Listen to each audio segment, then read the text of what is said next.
नहीं तो चारा वगैरह ये भी खांदी कि बिल्कुल छट गई? नहीं खांदी माड़ा मोटा कल चंगी भली रजी या सुबह में आया ते दुध कदों का घटया है?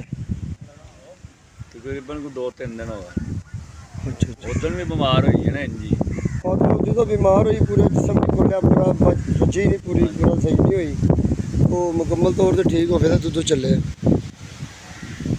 टेम्परेचर लेना तेरा विकास अली 98.5 हाँ जी 5 सिरिंज में कौन सा टीका भरा? सर जी कीटो जैसिक ये ट्रैक्टर साइकिल और ये चलो ठीक है लगाओ